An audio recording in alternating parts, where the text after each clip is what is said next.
Bienvenue à tous dans Économie le Max sur i24 News. Au sommaire de cette édition, le triomphe hier de Recep Tayyip Erdogan dès le premier tour de la présidentielle en Turquie. Celui qu'on surnomme déjà le sultan aura surfé notamment sur plus de 10 ans de croissance économique. Ambition personnelle, ambition pour son pays, placer la Turquie dans le top 10 des économies mondiales. Comment entend-il y parvenir? Le point dans un instant. Et puis nous irons en Ukraine. Que se passe-t-il à Donetsk? Les combats entre pro-russes et forces gouvernementales ruinent déjà le quotidien des habitants. Hier, la Banque centrale ukrainienne a décidé de fermer les banques locales. Cette région du sud-est, véritable cœur industriel du pays, est en tout cas au bord de la rupture. Les détails dans quelques minutes.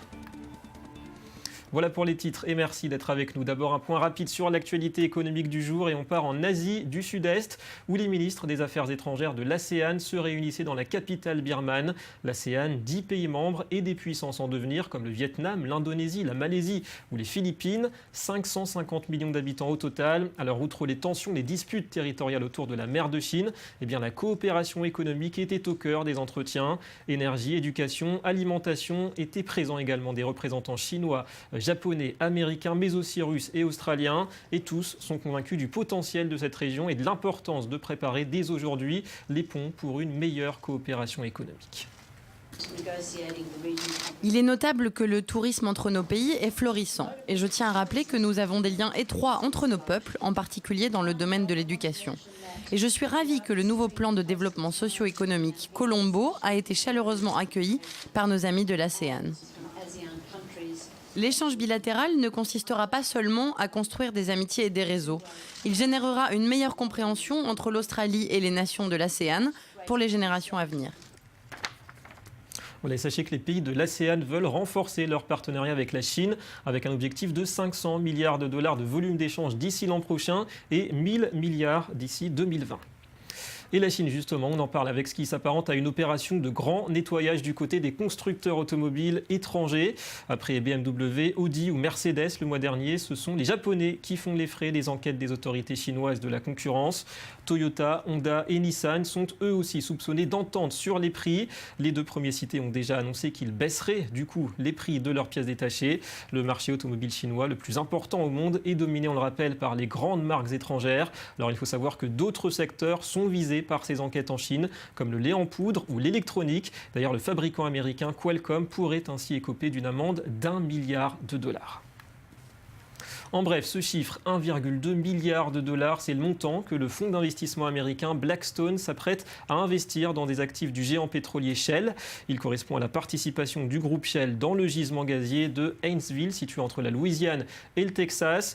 L'opération devrait être annoncée officiellement cette semaine. La baisse des prix du gaz combinée à la hausse des coûts des matières premières avait poussé Shell à faire part d'une charge d'1 milliard de dollars pour des dépréciations d'actifs aux États-Unis.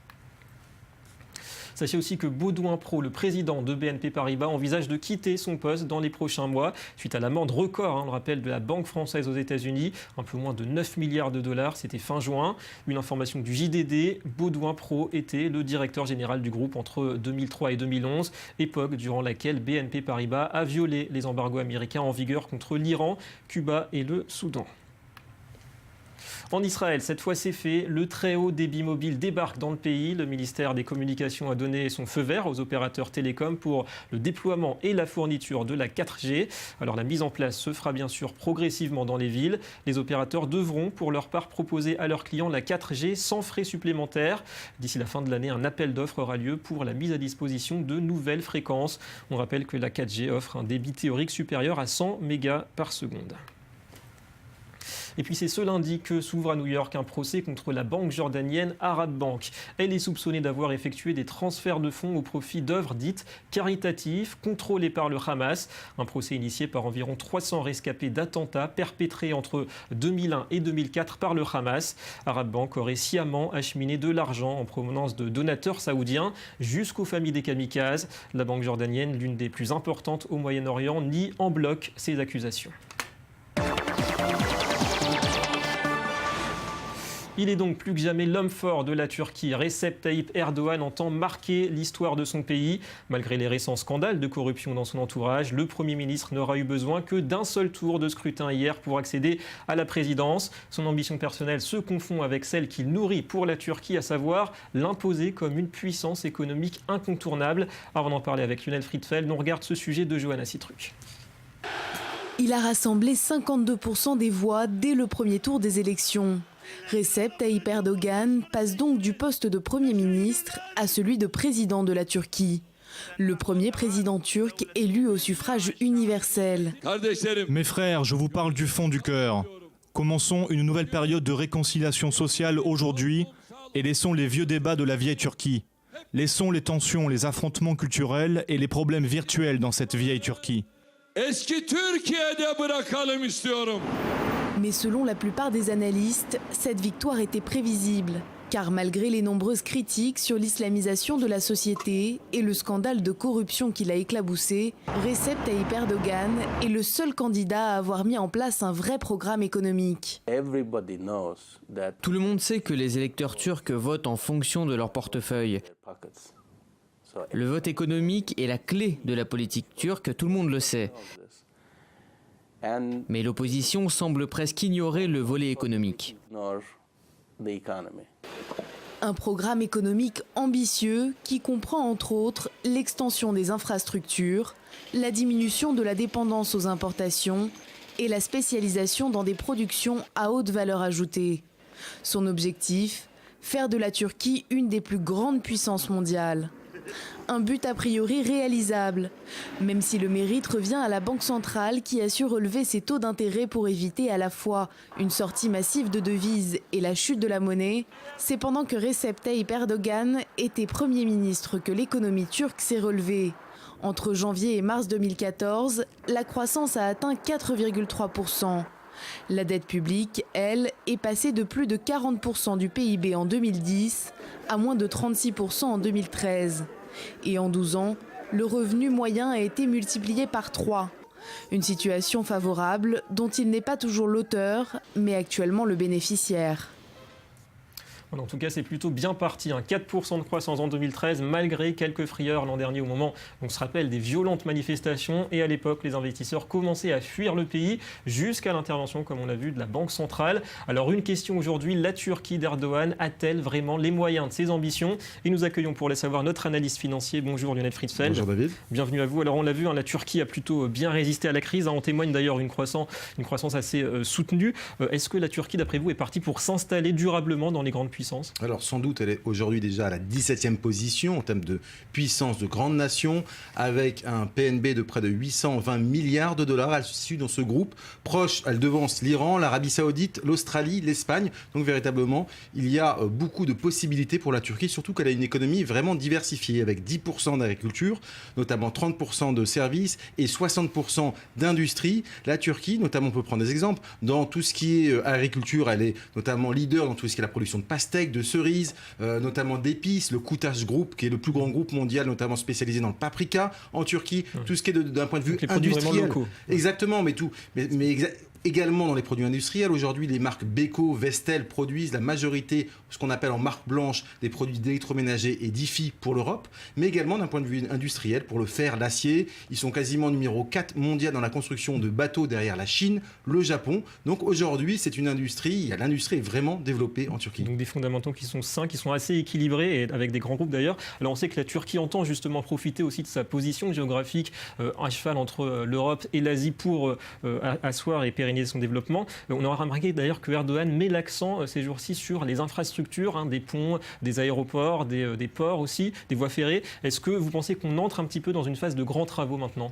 Alors effectivement, mais surtout il faut revoir la liste des grands partenaires commerciaux de la Turquie, qui sont d'abord à l'export l'Allemagne, toujours important, et l'Allemagne a un système notamment de trains assez performant, mais aussi l'Iran, l'Irak, le Royaume-Uni, ça c'est important, et à l'import, elle importe surtout de la Chine et puis de l'Allemagne. Donc effectivement, des des grands travaux d'infrastructure, mais liés avec ces grandes puissances internationales, notamment avec les pays du monde arabe. Alors, côté point faible maintenant, Lionel, on sait que les investisseurs se méfient parfois des risques socio-économiques, on l'a vu avec les manifestations l'année dernière. Où se situe, d'après vous, le talon d'Achille? On sait que la monnaie reste faible justement parce que les investisseurs redoutent ces risques. Alors, effectivement, le talon d'Achille est toujours en fait la monnaie locale, la Turkish Lira. Comme tout pays émergent, comme le Brésil, quand il y a une espèce de dévaluation un petit peu, quand le dollar est faible, tous ces pays en pâtissent puisque ce sont des pays exportateurs et donc mécaniquement, leur monnaie se renchérisse. Donc, premièrement, la monnaie. Deuxièmement, aussi, cette histoire qu'on attend à peu près depuis plus de 10 ans avec cette possible entrée dans l'Union européenne, mais en fait qui ne se fera pas ou qui ne se fait pas. C'est véritablement aussi un des points faibles de la Turquie. Et troisièmement, c'est la compétitivité, on va dire, du marché du travail, puisque les investisseurs étrangers, notamment dans le textile, qui est extrêmement important en Turquie, pourraient vouloir en fait délocaliser dans d'autres pays quand le coût de la main-d'œuvre est beaucoup moins cher. Alors, on va revenir, si vous voulez bien, à Recep Tayyip Erdogan. Il prône souvent un nouveau modèle économique au niveau mondial, une meilleure répartition des richesses. Vous pensez qu'il peut aujourd'hui peser pour peut-être plus d'indépendance des nations par rapport d'ailleurs au FMI, comme souvent il le prône lui-même? Alors, ça va être difficile de part des institutions financières, effectivement, le FMI, la World Bank, il y a toujours des investissements d'infrastructures dans le pays, notamment en Turquie, mais il faut savoir que notamment tout le système financier turc, il y a énormément de joint ventures en Turquie. Par exemple, la BNP Paribas est rentrée avec un groupe qui s'appelle la TEB, la Turkish Economic Bank, et l'ensemble des banques internationales sont rentrées en Turquie par le biais de joint ventures. Donc, une économie 100% indépendante, ça ne sera sûrement pas le cas. Et ce qui est très important en Turquie, un des secteurs clés également, c'est le secteur du tourisme, qui représente 10% du PNB. Donc sur ça, effectivement, les Turcs peuvent être en indépendance. Ouais, difficile de sortir de la globalisation. Merci beaucoup, Lionel Friedfeld, pour toutes ces explications. Allez, direction le sud-est de l'Ukraine. Donetsk est devenu ces dernières semaines le bastion des séparatistes pro-russes. Là-bas, les combats et les frappes aériennes de l'aviation ukrainienne font craindre une situation de chaos économique et social. Et la Banque centrale d'Ukraine a décidé la fermeture des établissements bancaires locaux. Du coup, les habitants se sont rués hier vers les guichets, les distributeurs. Anthony Less nous raconte tout cela. Donetsk, assiégé par l'armée ukrainienne, a vu ses habitants se ruer sur les distributeurs d'argent. Conséquence d'une décision prise par la Banque nationale d'Ukraine. L'établissement avait en effet annoncé qu'elle fermerait sa dernière succursale dans la ville à la fin du week-end. J'essaye de retirer de l'argent. Toutes les banques ont fermé. C'est la Banque nationale qui a décidé ça, seulement à Donetsk. En dehors de Donetsk, ça marche. Et il n'y a que cette banque-là qui nous permet de retirer nos salaires. Donetsk a été au centre des combats ces derniers jours. Les forces du gouvernement ukrainien pilonnent ce bastion pro-russe, alors que la perspective d'une invasion russe sous couvert d'aide humanitaire fait craindre une multiplication des violences. Pendant ce temps, la Russie a riposté aux sanctions occidentales en établissant un embargo d'1 an sur les produits alimentaires, notamment américains et européens.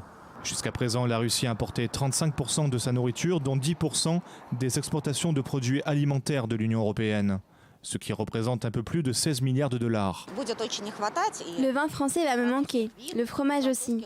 Nous y étions habitués ainsi que plusieurs autres produits. Notre vie quotidienne va en être affectée. Mais d'un autre côté, la situation est telle que peut-être ces sanctions seront utiles pour notre pays. Notre secteur agricole pourrait se développer, notre marché va se développer. Certains économistes avertissent que les sanctions auront un impact négatif sur les Russes les plus pauvres, en particulier sur l'augmentation des prix sur les denrées alimentaires qui pourraient augmenter de 20 à 30%. Au cours des 4 derniers mois, l'ONU a dénombré plus de 1300 morts et plus de 4000 blessés. Environ 285 000 personnes ont fui leur maison. Voilà des craintes de catastrophes humanitaires. Et on passe au Media Watch.